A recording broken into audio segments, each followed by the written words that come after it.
Salam sejahtera Malaysia, denyut nadi suara rakyat bergema di channel ini. Jangan lupa tekan butang subscribe, like dan share. Malaysia kita punya, cintai Malaysiaku, kita jaga kita.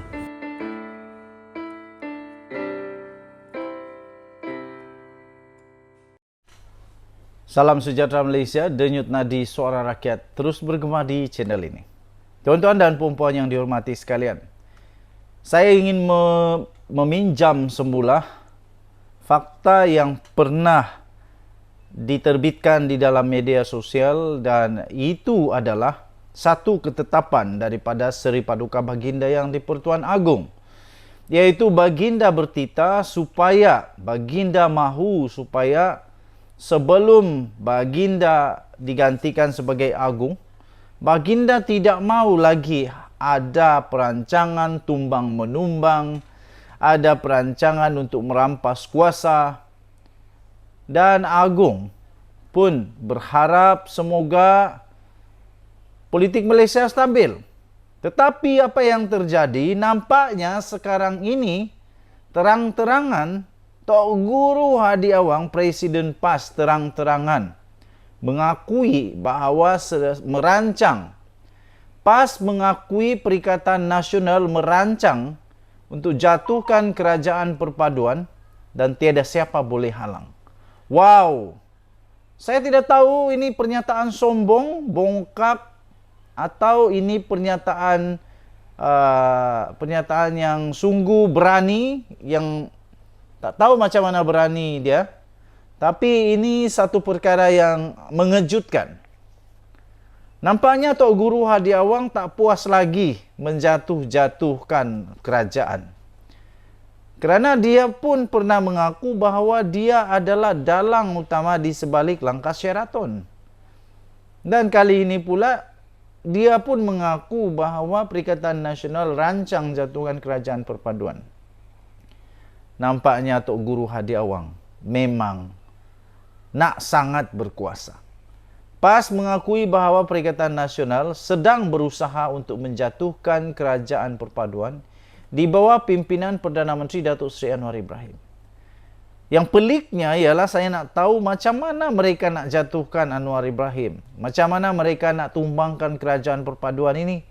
Kerana sekarang ini sudah ada Akta Lompat Parti. Dan Anwar Ibrahim adalah Perdana Menteri yang memiliki 2/3 majoriti. Yang pasti, negeri Sarawak, rakyat negeri Sarawak tidak mengizinkan, tidak mahu supaya GPS Sarawak bergabung dengan PAS. Tidak mahu. Jadi, kalau GPS Sarawak tidak mahu, hampir mustahil untuk Tok Guru Hadi Awang menjadi kerajaan, merampas kerajaan.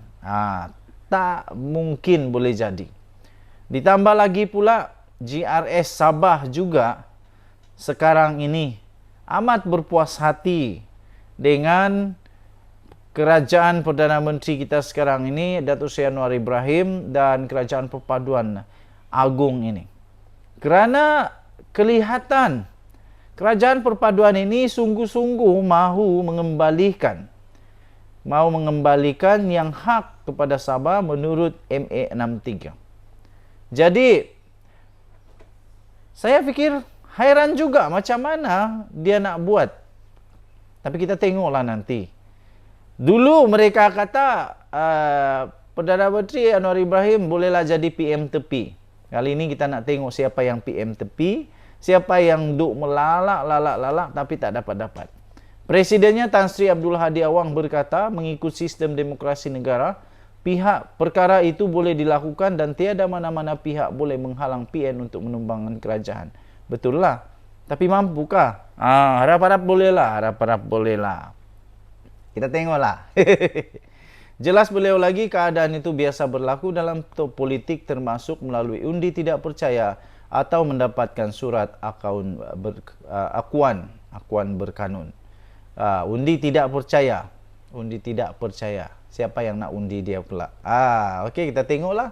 Penyokong kerajaan berpaling tadah biasa berlakulah dan kita melihat ada tanda-tanda yang menunjukkan kerajaan campuran yang ada ini perasaan tak puas hati sesama komponen dia sendiri. Itu ada berlaku katanya. Okey, dengan sebab itulah suatu itu tak mustahil berlaku katanya. Apakah ia dibolehkan dalam negara demokrasi? Dibolehkan, katanya. Sekarang memang ada usaha PN rampas kerajaan. Ya, itu biasa dalam negara demokrasi. Kita berusaha bukan saja melalui PRU, pilihan raya umum, tapi termasuk melalui parlimen. Katanya kepada pemberita di lobi parlimen pada Isnin yang lalu.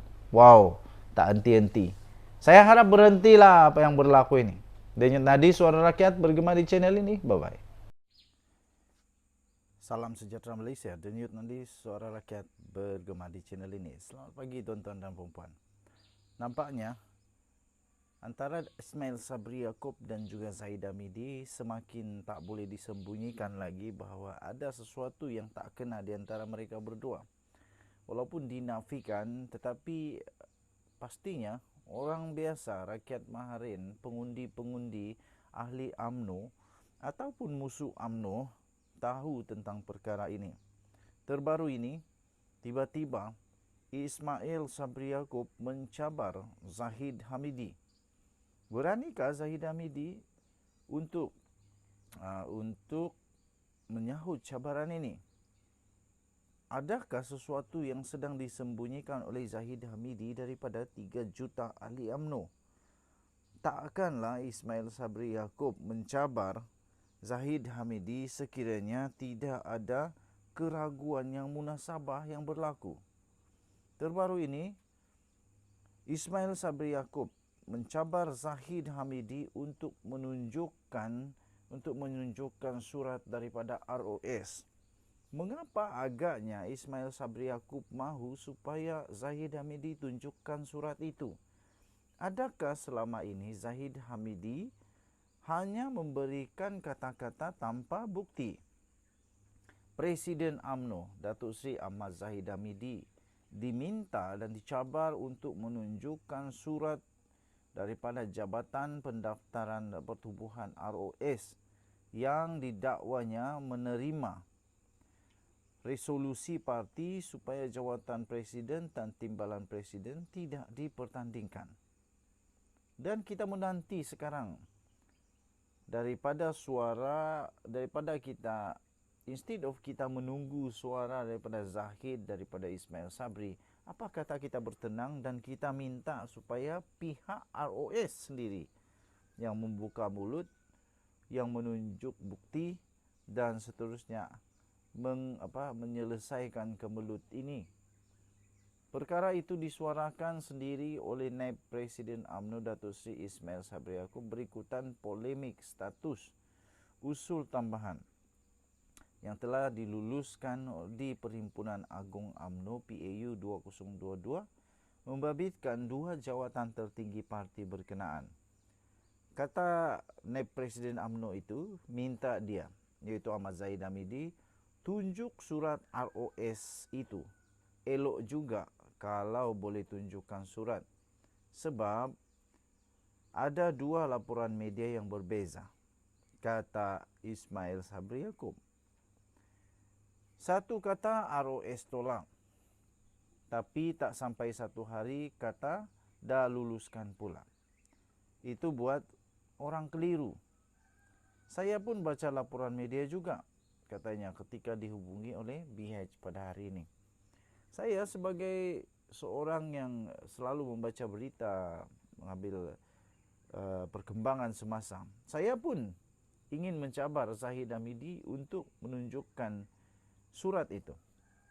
Saya pun ingin menyokong Ismail Sabri Yaakob bahawa kita minta supaya Zahid Hamidi tunjukkan bukti tersebut. Bukan apa, supaya semuanya jelas, supaya semuanya dapat dijernihkan, dicerahkan dan tidak ada lagi kontroversi. Bersihkan nama UMNO cepat-cepat. Malam tadi Ahmad Zahid Hamidi memaklumkan UMNO sudah menerima surat daripada Kementerian Dalam Negeri KDN yang mengesahkan ROS menerima resolusi parti itu tiada pertandingan bagi jawatan Presiden dan Timbalan Presiden UMNO. Presiden UMNO itu dilaporkan berkata, ROS telah meluluskan usul PAU 2022 supaya dua jawatan tertinggi parti itu tidak dipertandingkan pada pemilihan tahun ini. Apa pendapat anda, tuan-tuan dan puan-puan? Sila tinggalkan komen anda. Sekiranya anda bersetuju supaya Zahid Hamidi menunjukkan bukti itu, iaitu surat itu sendiri, anda boleh tinggalkan di ruangan komen. Saya setuju. Kita jumpa lagi. Selamat pagi Malaysia. Bye-bye.